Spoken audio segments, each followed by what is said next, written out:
mucha gente, ir a un balotaje es como ir a una definición por penales en un partido de campeonato, ¿no? Prolongar la agonía, el sufrimiento, ¿por qué? Pero yo tengo una visión bastante más optimista de la cuestión. A mí me parece que el balotaje es una oportunidad extra para pensar más y mejor. Y en la vida es muy raro que uno se equivoque porque tuvo más tiempo para pensar. En general la gamba la metemos cuando no tuvimos suficiente tiempo para pensar. Y eso es lo que vamos a tratar de seguir haciendo acá en este programa en la televisión pública, pensando entre todos en voz alta. Hoy vamos a repasar 2 episodios en los cuales hubo sectores o gente que intentaron condicionar a la democracia, bardearla, prepotearla, machirulearla como para que quede claro que su poder está por encima de los poderes de la República, de las instituciones que se supone que nos deben representar. Uno de ellos, el primero de ellos, es el alzamiento cara pintada en el 87, durante el gobierno de Alfonsín, cuando los militares le dijeron al presidente algo parecido: bueno, si querés seguir jugando con tu juguetito democrático, seguí, pero a nosotros no nos vas a juzgar. Nosotros estamos por encima de la ley. ¿Qué problema la gente que consigue ponerse por encima de la ley, ¿no? Porque cambiaron los protagonistas, pero ese sigue siendo uno de los problemas más grandes de nuestra democracia.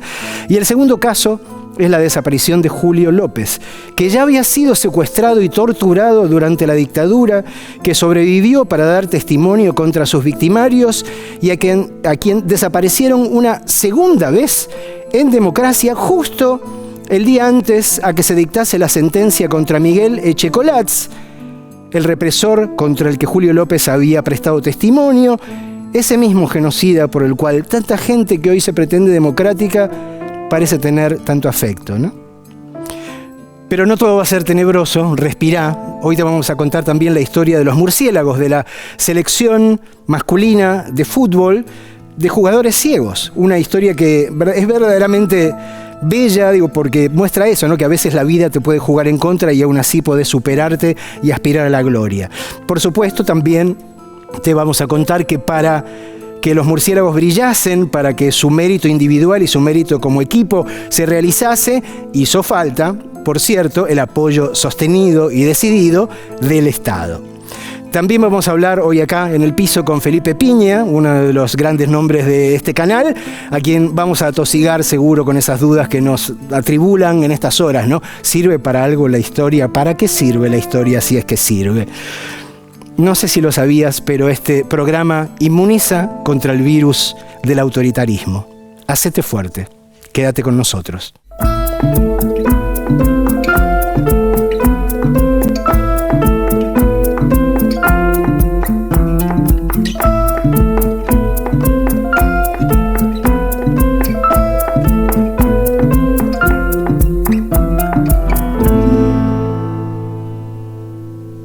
Ya estamos con Manuela Iriani para hablar de la Semana Santa del 87, pero antes te comparto la frase misteriosa de la noche de hoy que dice: para mí, el nosotros estuvo siempre encima del yo. Creo que la sé. ¿Sí? ¿Venís de racha? Creo, no lo puedo aseverar. Bueno, no digas nada porque en todo caso lo vamos a develar al final del programa. Sí. Y ahora sí, bueno, vamos a hablar del alzamiento de la Semana Santa del 87, un momento en el cual un sector de las Fuerzas Armadas se levantó contra el gobierno democrático de Raúl Alfonsín y lamentablemente en buena medida logró su objetivo, ¿no? Un recuerdo particularmente traumático para mi generación, porque fue el primer momento en el que entendimos que a una democracia se la podía condicionar con éxito, ¿no? Como de hecho han condicionado la nuestra con éxito en el último año, al proscribir a Cristina Fernández de Kirchner, al sacarla de la cancha e impedir que tantos millones de argentinos pudiesen votar a quien hubiese sido su candidata natural, ¿no? ¿En qué fecha fue? ¿En qué fecha se dio este alzamiento? 15 de abril de 1987, como bien decís, en ese momento comenzaba una sublevación de una parte del ejército, liderada por el entonces teniente coronel Aldo Rico. Este grupo pasó a la historia como los Carapintadas, y este es tal cual decís, en el sentido de que quedaba muy de manifiesto la fragilidad de la democracia argentina, que por supuesto es un sistema que día a día hay que o fortalecer o romper, pero es una dinámica cotidiana, ¿no? En ese momento lo que estaban pidiendo, recordemos 2 años antes habíamos tenido un evento histórico como el juicio a las juntas, y estos militares lo que estaban pidiendo era una amnistía que dejara sin efecto justamente los juicios que habían juzgado los delitos de lesa humanidad cometidos entre 1976 y 1983. Fue un momento de máxima tensión, por supuesto. Alfonsín y todo su equipo trataron de conducir esa crisis de la mejor manera posible, tratando de que no hubiera sangre, como se dijo en ese momento. Algo para destacar es que la oposición política se mantuvo como un puño con Alfonsín. Realmente nuestros entrevistados nos lo han dicho y es algo que se sabe, y sobre todo un actor fundamental fue el pueblo argentino. Millones de personas se volcaron a las calles, salieron a las plazas. Bueno, yo por supuesto no lo viví, pero lo estudié. Estaba ahí. Vos estabas, ¿o no? Y es lo que todo el mundo dice, ¿no? Esta cosa espontánea de decir voy a ir a la plaza a defender la democracia porque cada uno... A poner el cuerpo, cueste lo que cueste. Exacto. La gente salió a la calle, el gobierno trató como pudo de contener esa crisis. El final es conocido, este famoso discurso de Felices Pascuas. En algún punto el sector que se había sublevado logró lo que sería la ley de obediencia debida, pero bueno, lo que podemos ver, ¿no? 40 años después, es que la democracia, con sus golpes y con sus rupturas, siguió adelante, ¿no? Siguió habiendo en ese momento un gobierno electo. Así que bueno, vemos el informe.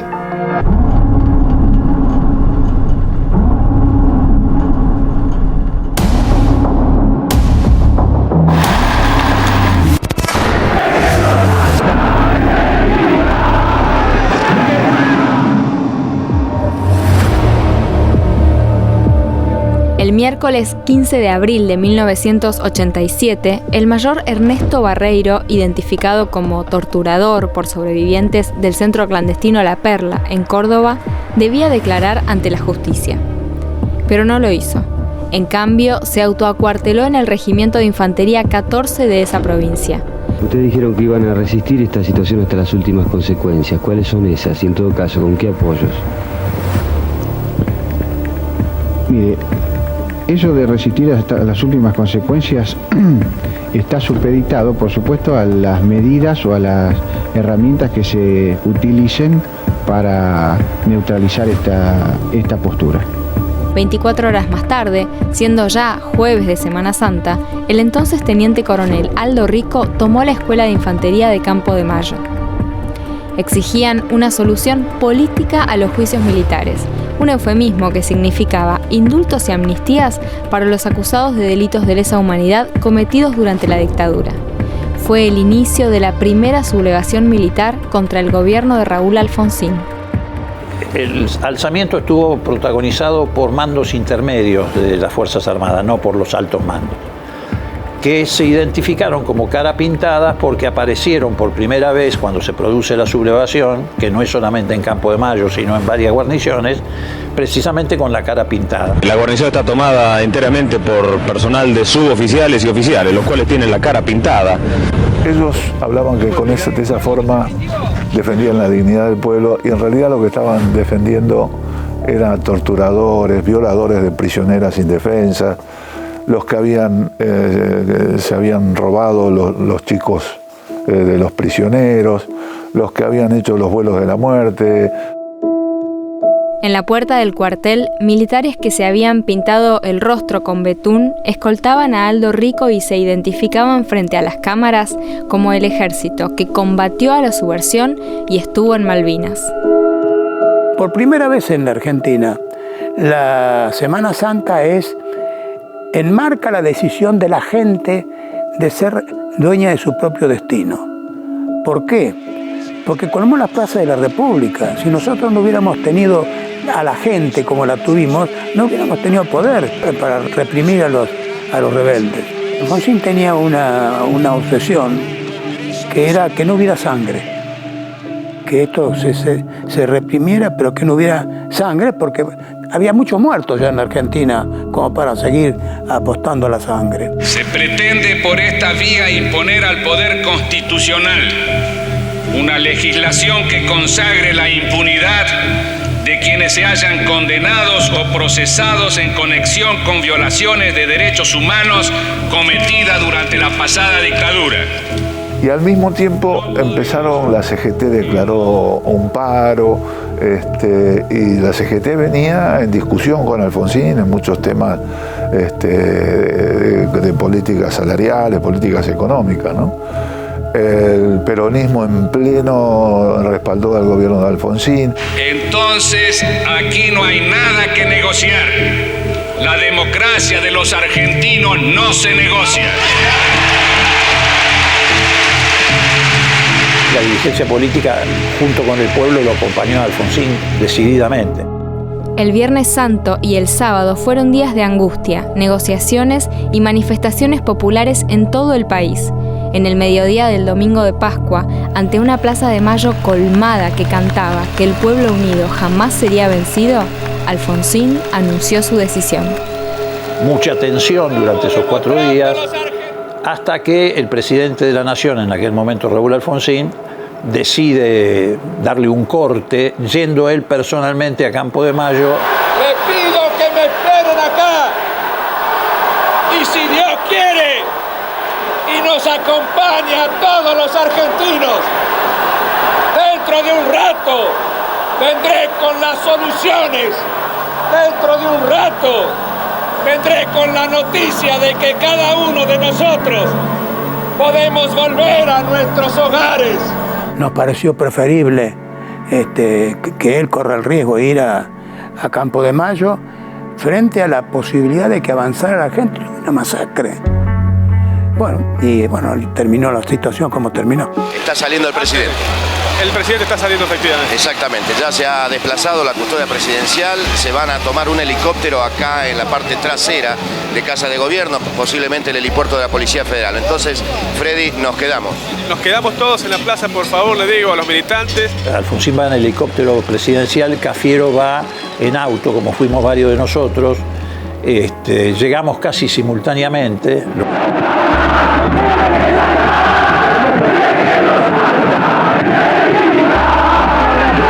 Alfonsín anuncia en la Plaza de Mayo, yo voy a ir personalmente a pedir la rendición, la multitud y mucha gente que vivía en el Gran Buenos Aires, sobre todo, cuando ve por televisión o escucha por radio esa decisión de Alfonsín, se lanza a las calles y se va también la gente a Campo de Mayo. Y rodean los cuarteles de Campo de Mayo. Alfonsín eso no lo vio. Alfonsín también había vivido toda esa época de golpes.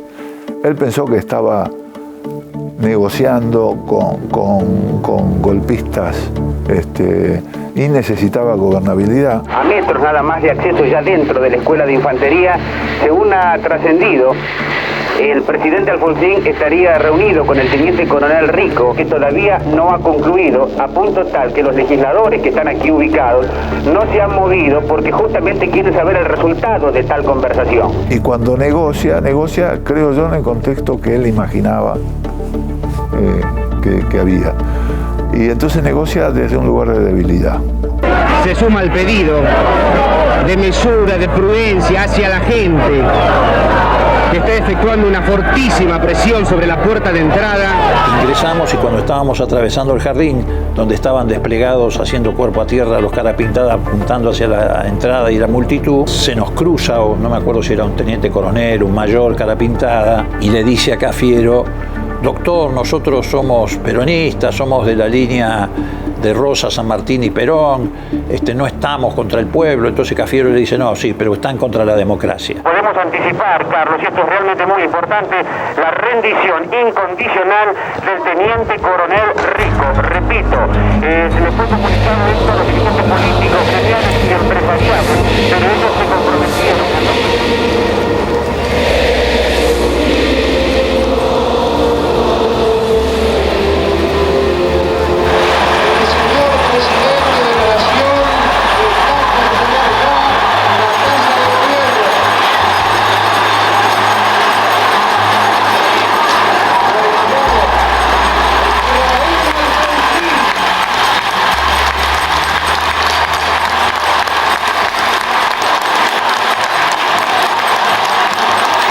compatriotas, felices Pascuas.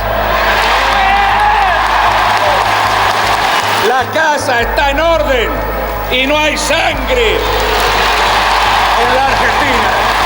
En aquel momento algunos sectores tal vez no lo entendieron. Cuando Alfonsín habló de la casa que estaba en orden y dijo Felices Pascuas cuando dio por finalizado el episodio. Pero agregó Felices Pascuas, la casa está en orden y no hay sangre en la Argentina. Porque si hubiera habido un derramamiento de sangre, también la democracia hubiera sufrido y mucho.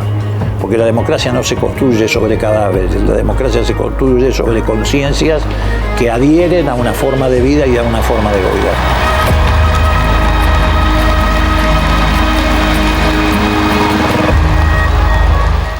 Ya estamos con Rocío Criado para hablar de la historia kafkiana, habría que decir, del pobre Julio López, aquel desaparecido y torturado durante la dictadura que consiguió sobrevivir para testificar contra los criminales y ser desaparecido nuevamente en democracia.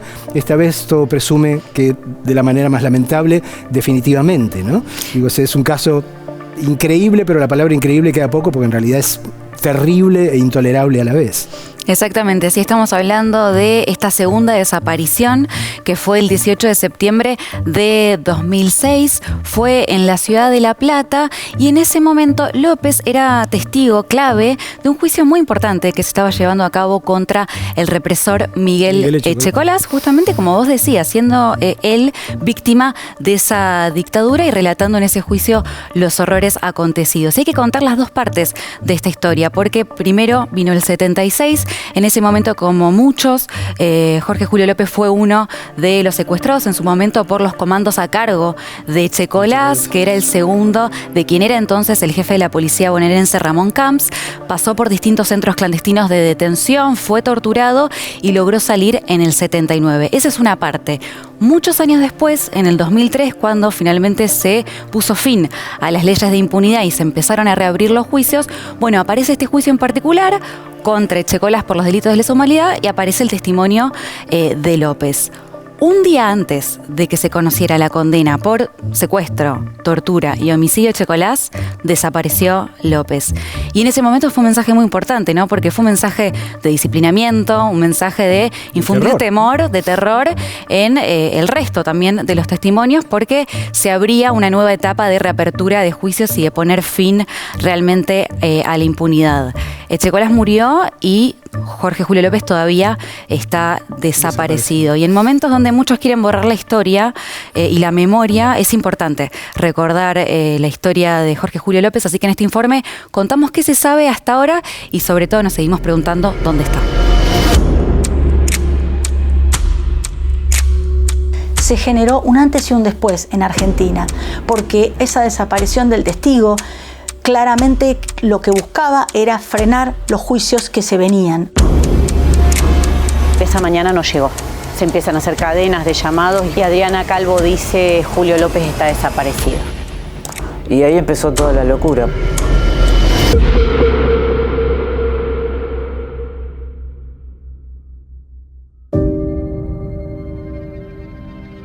Jorge Julio López se encuentra desaparecido hace 17 años. Su primera desaparición fue en 1976, durante la dictadura. La segunda, el 18 de septiembre de 2006. Desde entonces, nadie sabe nada de él. El caso de este testigo que tuvo la valentía de declarar contra el genocida Echecolás, que fue testigo en la causa, la primera causa que tuvo una condena después de la derogación de las leyes de impunidad. Yo era una de las abogadas en el juicio contra Miguel Osvaldo Echecolás. Y esa mañana lo estábamos esperando, él estaba muy entusiasmado en venir, así nos había dicho los días previos, así se lo había dicho a Nilda Eloy la noche previa, porque era la primera vez que iba a volver a ver a Miguel Osvaldo Echecolás. Durante 2006, López fue testigo y querellante en el juicio por delitos de lesa humanidad llevado adelante contra Miguel Echecolás, el policía de la bonaerense responsable de la patota que lo secuestró por primera vez. Yo soy detenido en mi casa. Va el señor Echecolás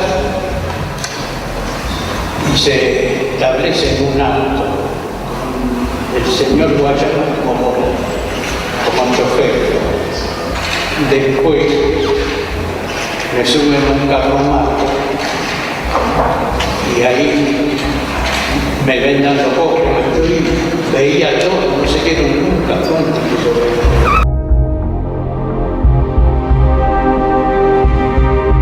Julio López permaneció secuestrado entre octubre del 76 y abril del 77.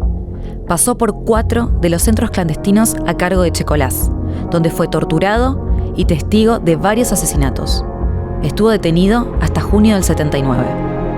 Era un militante peronista periférico de la zona de Los Hornos de La Plata y lo desapareció la patota de Checolás.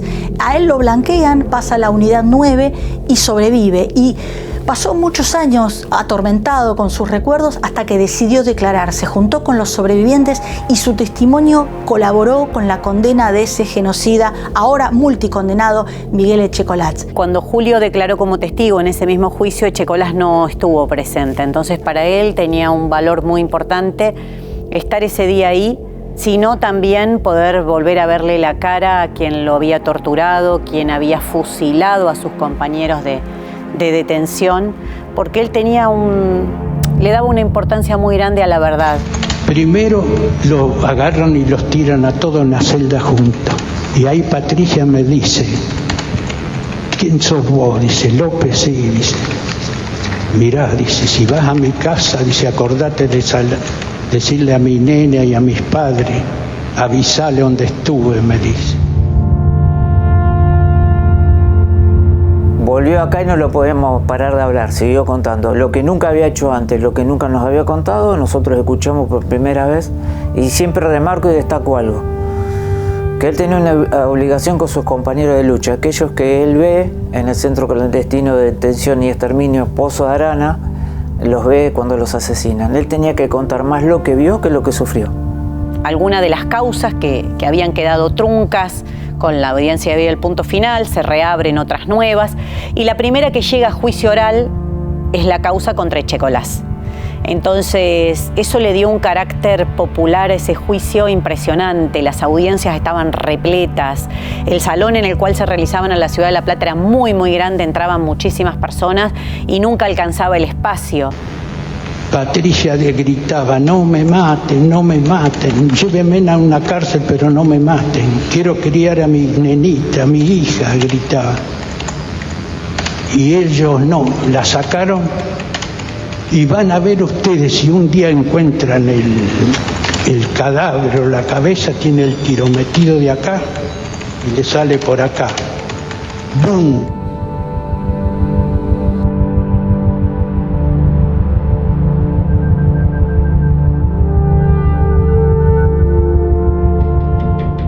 El 18 de septiembre de 2006, estamos en la parte de atrás de la casa de mis viejos, mi hermano se levanta, normalmente como todos los días, pero ese día es especial porque era el día de los alegatos, en el primer juicio llevado adelante de lesa humanidad en la ciudad de La Plata. Mi hermano pasa por la habitación, ve la puerta del baño cerrada, le pregunta a mi mamá, que ya estaba ahí despierta, ¿papi está en el baño? Y supongo que sí, no lo escuché, le dice mi mamá. Golpea la puerta y no estaba en el baño. ¿Qué hacemos? Bueno, vamos hasta donde se llevó adelante el juicio. Se encuentran como a las 10 de la mañana, llegan ahí y no estaba mi viejo.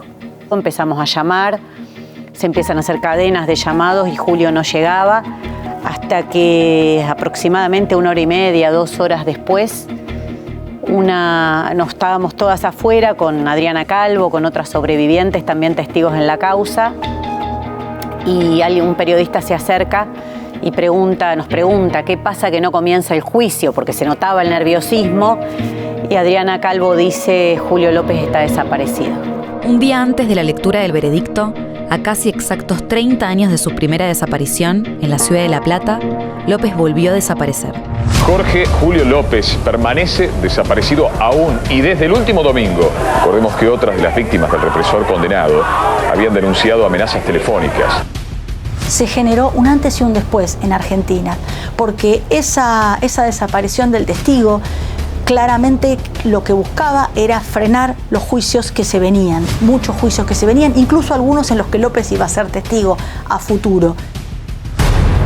La causa judicial fue caratulada como desaparición simple y en los primeros meses la investigación estuvo en manos de la policía bonaerense, la misma en la que se había desempeñado Echecolás durante los años de la dictadura. Recién en 2008, la carátula cambió por desaparición forzada de persona. También recién entonces, la bonaerense fue apartada de la investigación. Desde el primer momento en que Julio no llegó a la sala de audiencias aquella mañana de septiembre, había que buscar en el entorno de Echecolás porque quienes integraron su patota, quienes se relacionaban con ellos, miembros de la policía y de miembros de las Fuerzas Armadas, evidentemente tenían relación con este hecho, ¿no? Y después cuando en su momento Echecolás, en el año 2014, en el juicio de Circuito Camps o La Cachan, él muestra un papelito donde se alcanza a leer, no muy claro, Julio López secuestro, secuestrar o secuestrado, no se alcanza a leer. Se hace un allanamiento en la celda de Echecolás, un allanamiento que veníamos pidiendo desde el primer día, incluso estando avisados, sabiendo que estaba bajo la mira, que daban cuenta que ahí habría que haber buscado desde el primer momento. La causa de Jorge Julio López es un monumento a la impunidad. Todo el tiempo, durante todos esos años, buscaron desviar, siendo que había pistas muy importantes, sobre todo los policías y los genocidas y los represores que estaban presos en Marcos Paz. Esa pista se descuidó y se hizo como que se investigaba los sueños de una medium que lo veía o pistas falsas específicas. Julio López lleva 17 años desaparecido. Todavía no se sabe dónde está ni quiénes son los responsables de su desaparición. Y tampoco quiénes participaron del encubrimiento. Condena a Miguel Osvaldo Echecolás a la pena de reclusión perpetua.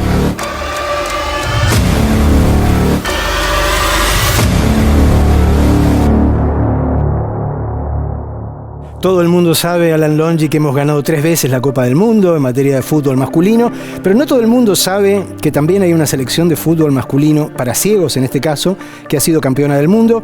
Y creo que muchos menos saben que el mejor jugador del mundo ciego es argentino también, ¿no? Exactamente, y es motivo de orgullo porque la selección masculina de fútbol para ciegos, si bien nace en el año 1991, los murciélagos, como se rebautizan luego, nacen recién el 7 de diciembre del año 2002. En esa fecha, y ante uno de los partidos más importantes que iban a jugar en ese contexto, es que deciden bautizarse de esta manera, un equipo que de alguna manera sortea desafíos dentro y fuera de la cancha. Son, en este caso, un equipo de ciegos que además logran títulos regionales, mundiales, de forma permanente, diría, porque a lo largo de los años y con distintas conformaciones de su seleccionado siguen obteniendo muy buenos resultados deportivos. Fuimos al CENART, que es donde entrenan de la mano también de políticas que incentivan también la inclusión desde el deporte. Lo fuimos a conocer y esta es la historia.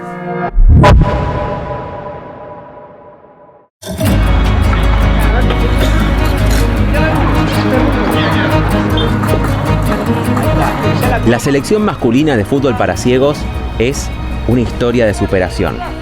Y es, sobre todas las cosas, la historia de una pasión que en diciembre de 2002, en Brasil, tuvo su hito fundacional. Era época en Argentina de equipos nacionales con nombres, apenas estaban las Leonas, los Pumas, que eran grandes referentes, y en un vestuario, en el transcurso del campeonato, estábamos ahí debatiendo, tenemos que poner un nombre al equipo, ¿no? Y de repente se escucha la voz de Silvio Velo, capitán del equipo, que había estado callado hasta entonces, y dice, paren, paren, paren. Y se hizo un silencio, esos que no sabes por qué, pero se hacen. Y él dice, nos tenemos que llamar los murciélagos. Y fue tremendo, el nombre nos atravesó a todos. El de Río 2002 fue el primer título mundial, después de 2 subcampeonatos y una década de competencias internacionales. Desde entonces, además de varias medallas en Juegos Paralímpicos, los murciélagos suman 2 campeonatos mundiales, también se llevaron el título en 2006 y 4 campeonatos de América, el último, el año pasado, de locales, en Córdoba y contra Brasil. La verdad que siempre es el rival a vencer, ¿no? Siempre sabemos que ellos son número 1 en el mundo y que tenemos que dar todo para tratar de ganarle, ¿no? Ganar una final a Brasil por penales fue realmente un logro muy importante que de alguna manera nos sigue dando herramientas para seguir tratando de crecer. Cantar el himno dentro de la cancha es un sueño, pero como ya te digo también mucha responsabilidad. Tenés que estar al 100 siempre. Si bien en Argentina el fútbol para ciegos ya se practicaba en los años 80, la selección se formó en 1991. Desde entonces es parte de la Federación Argentina de Deportes para Ciegos y cuenta con apoyo oficial a través del Centro Nacional de Alto Rendimiento Deportivo. Este fútbol adaptado para personas ciegas es un fútbol que se juega en una cancha de 40 metros por 20, como para tener en cuenta una idea como la de handball, como la de futsal. Y la particularidad que tiene es que tiene un vallado lateral para que la pelota no se vaya y sea un fútbol más rápido. Y tiene una pelota que adentro produce, cuando va girando, un sonido interno. Entonces, a partir de eso, los jugadores se orientan, los 4 jugadores de campo. Y hay una particularidad importante, es que los jugadores, cada vez que van a buscar la pelota o a marcar a un jugador, a querer interceder en la jugada, tienen que decir la palabra voy. Entonces, esa palabra, de alguna manera, que es un término universal, da cuenta de que hay un jugador que va en busca de la pelota al que ya la tiene. El que ya la tiene, por el propio sonido de la pelota, no tiene que decir nada, pero el que se va a acercar tiene que decir la palabra voy. Si no la dice, se sanciona una falta. Un jugador de fútbol para ciegos, para poder estar dentro del equipo de los murciélagos, tiene que, en primer lugar, ser una persona con discapacidad visual. Dentro de la discapacidad visual hay diferentes categorías. La categoría que pueden jugar los jugadores de los murciélagos es la B1, es la Bedblind en inglés. Es la más baja, son aquellas personas que no tienen ningún tipo de visión, aquellas personas que tienen visión luz o visión bulto, que reconocen un objeto pero que no pueden identificar qué es. Ya estamos todos los días, de lunes a viernes. Hacemos gimnasio 3 veces por semana y después cancha.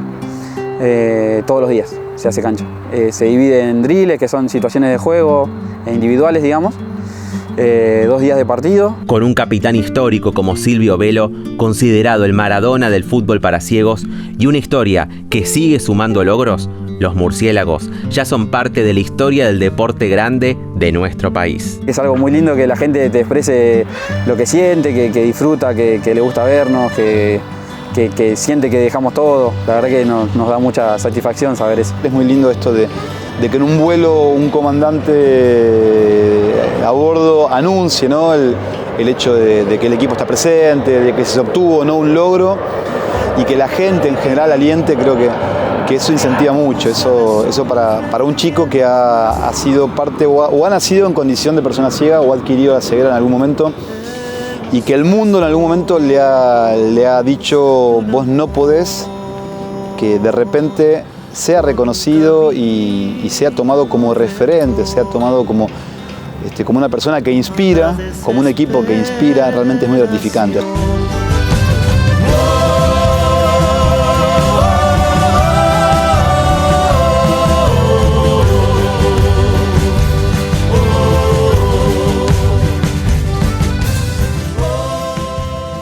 Mucha agua pasó bajo el puente desde que empezamos a preguntarle a nuestros entrevistados y entrevistadas qué esperaban de la democracia. Pero la pregunta sigue siendo absolutamente válida, ¿no? Porque la democracia nunca va a dejar de ser ese espejo sobre el que proyectamos nuestros mejores deseos, nuestras aspiraciones más altas. Mirá lo que nos dijeron estos figurones.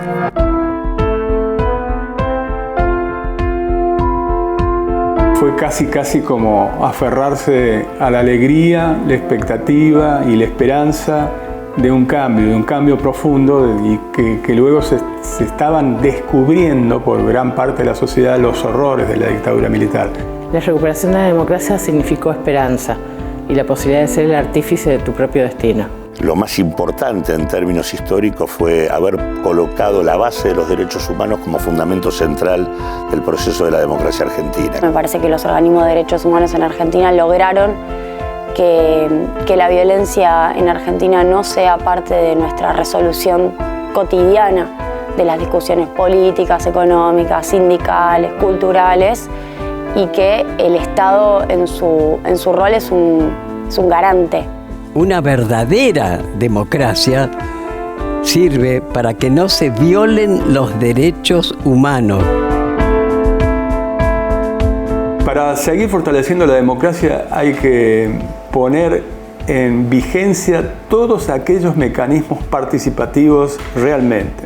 En un momento en el cual aparece en crisis la idea, precisamente porque en términos económicos tenemos discusiones respecto de cómo resolver los problemas de la Argentina y la democracia paga el precio de esas discusiones económicas.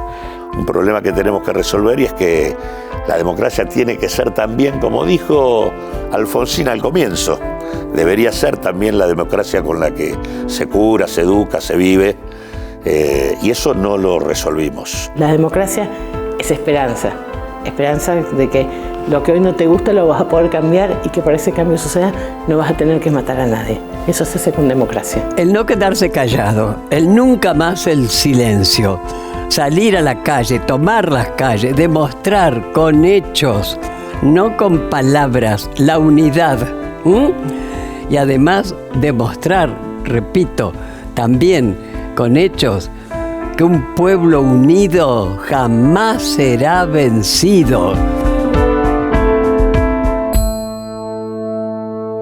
Ya estamos con Felipe Piña, profesor de Historia, uno de los divulgadores más conocidos y reconocidos de nuestro país, autor de un montón de bestsellers, figura de la casa con el Archivo Nacional de la Emoción. Buenas noches, Felipe. Infinitas gracias por venir a conversar hoy con nosotros. Un placer, Marcelo. Cuando tengo que justificar o justificarme, digo, por qué a mí me gusta escribir ficción, una de las explicaciones que tengo más a mano es porque me ayuda a entender mejor. Claro. ¿A vos la historia te protegió de alguna manera? ¿Te dio una perspectiva mejor que el resto? ¿O te pegaste el mismo palo? No, la historia no te protege. La historia te dice que lo que va a pasar y sos un incomprendido y un tipo que está alarmando, un alarmista, probablemente. No te protege de nada. Yo creo que si la historia fuera un bien colectivo estaríamos más o menos todos protegidos, pero que uno sepa no quiere decir que los demás mantengan la misma alerta, ¿no? Pero quiero decir algo que me parece importante de lo que significó el 10 de diciembre y la primavera alfonsinista. Lo que pasa con los poderes y los momentos políticos es que habilitan otras cosas, ¿no? Habilitan cuestiones que no necesariamente tienen que ver con el gobierno. Lo que habilitó esa primavera fue un renacer de la cultura extraordinaria, ¿no? El under, qué sé yo, montones de locales maravillosos, toda una cultura teatral, musical, el arte en las calles, todo eso fue como un correlato para antes de hablar de las pálidas, digo, ¿no? Fue como muy importante y te marca como un gobierno marca tendencia general. De ahí el peligro, ¿no? De un gobierno autoritario, un gobierno que cercene derechos, porque eso contagia al resto de la sociedad, ¿no? Fíjate lo que pasó en Estados Unidos con Trump, por ejemplo, cómo creció el racismo, el autoritarismo, el negacionismo, ¿no?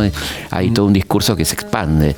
Y yo creo que el discurso democrático del alfonsinismo dio permiso a muchas expresiones que no tenían que ver con el Estado, con políticas culturales del Estado, que fueron buenas también al principio del alfonsinismo, la música en los parques, en las plazas, en las calles que hizo Alfonsín, pero contagió a mucha gente a animarse, como el paracultural, todos esos movimientos maravillosos del under, que fueron tan potentes en mediados de los 80 en Argentina, ¿no? Y después, claro, sí, después, bueno, uno sabía que le habían dejado una bomba a Alfonsín, ¿no? Le habían dejado una economía destrozada, una deuda imposible de pagar, con vencimientos muy sucesivos y cortos. Y bueno, ahí vino el cambio del primer ministro Alfonsín, que fue Grispun, que fue un gran ministro, un tipo de mucho coraje, que tuve la suerte de entrevistar y que me contó que cuando llegaron a la presidencia el 10 de diciembre, justamente, en el Banco Central había $100 millones.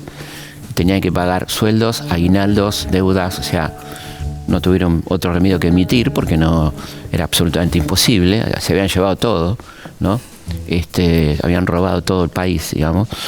Y bueno, y ese fue un muy interesante ministro que trató de impulsar la recuperación del salario, el tema de la industria, pero se chocó con una especie de envión que tenía aquella clase dirigente económica que eran los capitanes de la industria, que en vez de producir más frente al aumento de la demanda, decidieron elevar los precios y concentrar, en vez de repartir, digamos, incrementar los precios y fomentar la inflación, ¿no?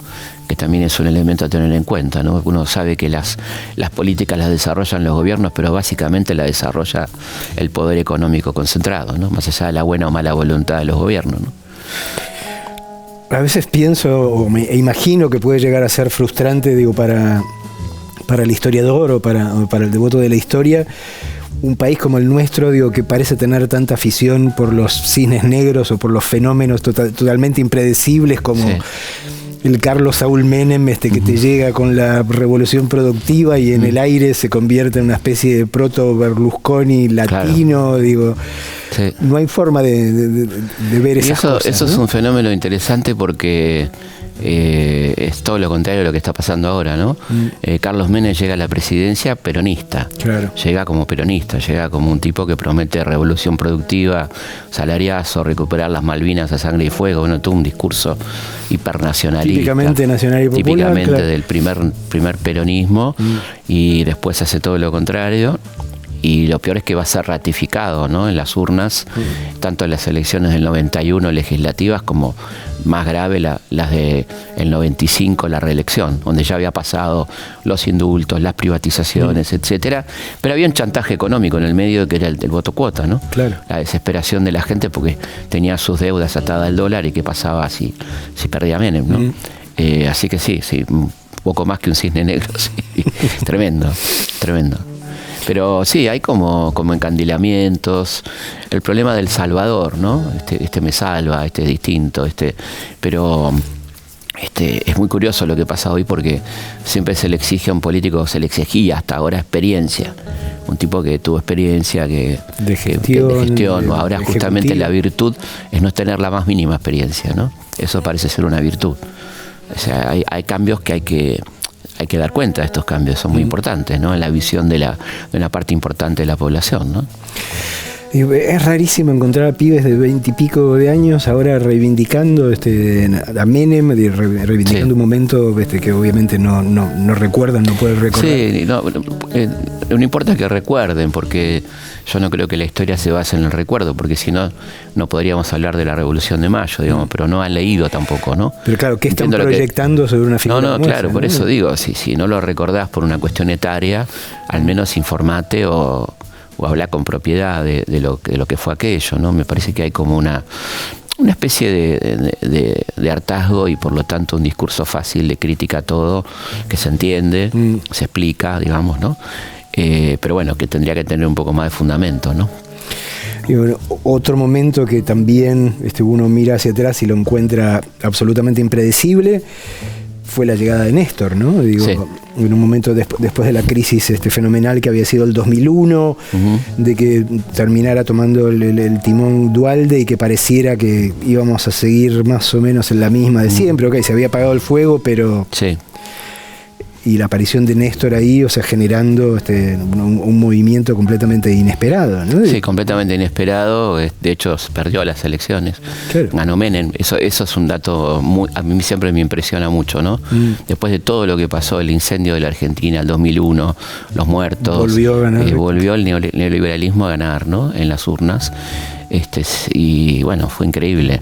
Y la aparición de este fenómeno que fue el kirchnerismo en aquel momento, particularmente la figura de Néstor Kirchner en aquel momento, ¿no? Y bueno, y de alguna manera también un poco el encauzar la economía en el 2002, hay cierto mérito de Duhalde y Lavagna en ese momento también, que hay que reconocerlo, ¿no? Pero claro, faltaba un plan, faltaba la contención social, de hecho hubo la tragedia de Puente Avellaneda, ¿no? Los asesinatos de Costequi y Santillán. Es una época tan compleja y tan dolorosa, ¿no? Para recordar, yo recuerdo con mucha tristeza el 2002, porque el 2001, la gente dice 2001, pero el drama fue el 2002, porque esto fue diciembre del 2001, ¿no? El año tremendo fue el 2002. La miseria, los niveles de pobreza extremos, ¿no? Y a la vez una cosa que a mí me maravilla y por eso siempre me enamora este país, la capacidad de recuperación de la gente, ¿no? O sea, el club del trueque, ayudarse, la cooperativa, las fábricas recuperadas, y todo eso de lo que se habla tan poco, ¿no? Como parece que estamos, viste, siempre en un clima de derrota, digamos, pero la verdad que la gente en este país tiene una capacidad creativa de reinventarse, como pasó en la pandemia, ¿no? Debe ser frustrante esa sensación de que, o sea, vos que tu tema es la historia, a veces pensar o que te dé la sensación de que no aprendemos historia nunca, ¿no? Sí, te da esa sensación, pero uno insiste. A mí no me derrota eso, me parece que me estimula a seguir contando, pero es frustrante, sí, es frustrante porque decís, bueno, ya tendríamos que haber aprendido, ¿no? Porque tenés un modelo que se reitera muchas veces, tenés 55, 66, 76, 90, 2015, ¿no? Lo mismo, la misma gente, el mismo plan, todo lo mismo, con los mismos resultados catastróficos, ¿sí? ¿No? Es curioso, por lo menos, ¿no? Digo, en general uno, desde el llano, yo entiendo que sea lógico que nos desconcierte el hecho de la puesta en cuestión de cosas que considerábamos ya perfectamente establecidas, tener que discutir, digo, si la Tierra es plana o no, claro. La vacuna. O las vacunas, digo, ahí supongo que la historia te habrá ayudado, porque obviamente estos fenómenos de oscurantismo, digo, que aparece de vuelta, han sido recurrentes a lo largo de la historia, ¿no? Yo creo que lo que ¿no? se puso en duda en las últimas décadas es la modernidad, ¿no?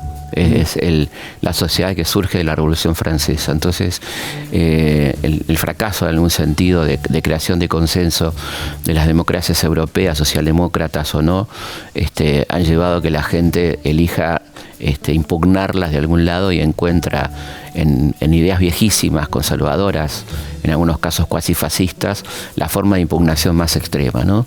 Que algunos llaman antipolítica, pero no existe la antipolítica. La antipolítica quizá la acción política más contundente, ¿no?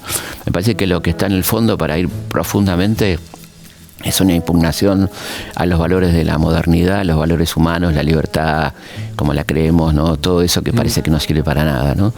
Y eso está pasando en España, está pasando en Italia, está pasando en Austria, hasta en Suecia, ¿no? Digamos, estas derechas que no tienen nada de modernas, ¿no? Porque a mí me enoja cuando dicen la nueva derecha, ¿no? ¿Qué nueva derecha? Más rancia, ¿no? No puede ser. No, es el mismo elenco de siempre, por otro lado. El mismo elenco y la misma idea, y ya, como decías recién, desvergonzadamente. Había una cuestión vergonzante. En la Argentina nadie se definía de derecha hace 15 años. Eran de centro, ¿viste? Todos partidos de centro. Ahora hay un orgullo de proclamarse de derecha, ¿no? ¿Y cómo ves, cómo interpretás en esta especie de rebeldía de derecha? En general se tendía a asociar la rebeldía con distintas formas de la izquierda, y ahora está esta especie de cosa, o sea, de repente te encontrás con que hay una organización que apoya a uno de los políticos del momento y se hace llamar la Julio Argentino, ¿no? Sí. Digo, ahí hay una cuchara metida en el terreno de... Sí, yo les diría que lean la historia de Roca, porque Roca fue un gran estatista, fue un tipo que consolidó el poder del Estado Nacional, incluso yendo contra la Iglesia, ¿no? Con leyes como la Ley 1420 de educación laica, gratuita y obligatoria para todo el mundo, fomentando la educación pública gratuita. Fue un tipo que, por ejemplo, se hizo cargo de que hubiera un registro civil por fuera de la Iglesia, se peleó con el Vaticano y terminó echando al nuncio apostólico. Tuvimos 10 años sin relaciones con Roma. Es decir, hay varios Rocas, no es solamente el conquistador del desierto, ¿no? Yo creo que a ellos les gusta ese, pero hay muchos Rocas que deberían leer, ¿no? Es el Roca que apoya la creación de la capital federal en contra de los intereses porteños históricos, ¿no? Así que si son la Julio Roca, podrían asumir en todo caso la integridad de lo que significa ser roquista, ¿no? No casualmente Perón era un gran roquista, un tipo muy admirador de Roca, que fíjate que cuando se crean los ferrocarriles argentinos, los nombres que le pone a los trenes son Mitre, Roca, Sarmiento, bueno, obviamente Sarmantini y Belgrano, pero ahí había una concepción bastante particular de la historia, ¿no? Que va a cambiar a la caída del peronismo con el revisionismo, que es posperonista, ¿no? Pero es interesante esa relación entre Roca y Perón, por ejemplo, ¿no? por último, digo, sé que es imposible historiar el presente, ¿no? Digo, pero este 2023, este extraño, este momento de la democracia argentina, digo, ¿conseguís analizarlo de alguna manera y alguna...? Lo padezco más que nada, pero bueno, estoy como ya medio cansado de leer análisis que son análisis del análisis del análisis, ¿no? Entonces, no, me parece que es un gran desafío para los demócratas, ¿no? Yo creo en la palabra demócrata y en la palabra democracia porque sé lo que nos costó llegar a la democracia. Entonces, me parece que es un gran desafío para los demócratas defender valores que no deberían estar en duda, ¿no? La justicia, la libertad, bueno, todas las cuestiones de género, las cuestiones de los pueblos originarios, que están todas puestas en cuestión, ¿no? Yo creo que ahí tenemos una tarea muy importante, porque esto realmente está en peligro, ¿no? Está en peligro los derechos adquiridos con tanta lucha, derechos laborales. Es un momento donde realmente estamos llamados a tener un protagonismo importante, ¿no? Porque hay un peligro real, ¿no? Felipe, muchísimas gracias por acompañarnos hoy a la noche. Por favor. Ya volvemos.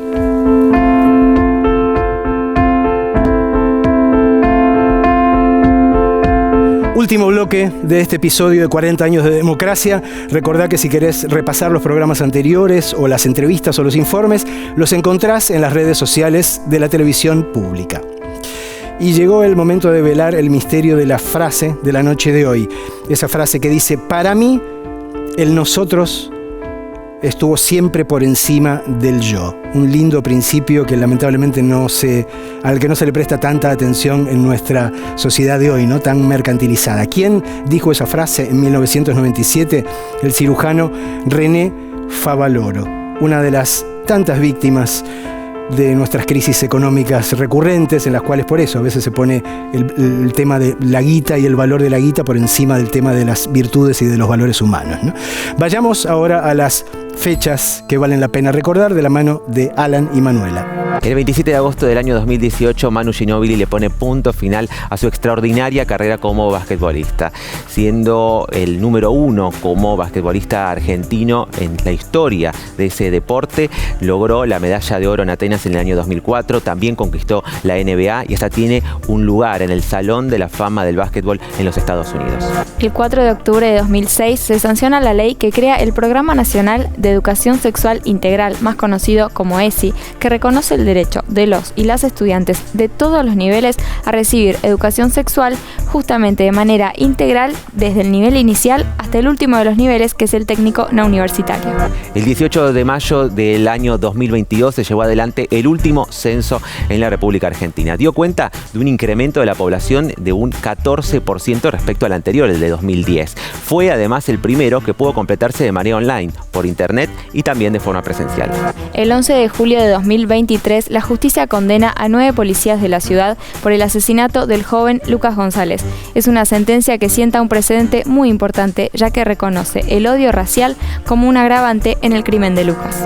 El 30 de abril del año 2005 comienza el conflicto entre Argentina y Uruguay por la instalación de 2 pasteras en las costas uruguayas del río Uruguay. En este caso, con los asambleístas de Gualeguaychú comenzó el conflicto con cortes de ruta y también del puente que unía esa ciudad argentina con la uruguaya de Fray Ventos. El conflicto terminó recién en el año 2010. El 26 de marzo de 1988 fallecía Miguel Ángel Peralta, más conocido como Miguel Abuelo.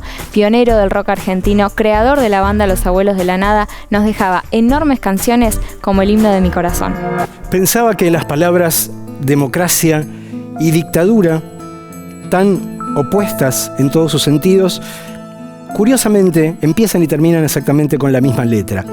A lo mejor es por eso que hay tanta gente que está con el liquid paper tratando de cambiarnos las letritas del medio y tratando de que no nos demos cuenta, y por eso cuando decimos y miramos bien y decimos pero eso no es democracia, nos echan la culpa encima a nosotros y pretenden que no estamos viendo bien.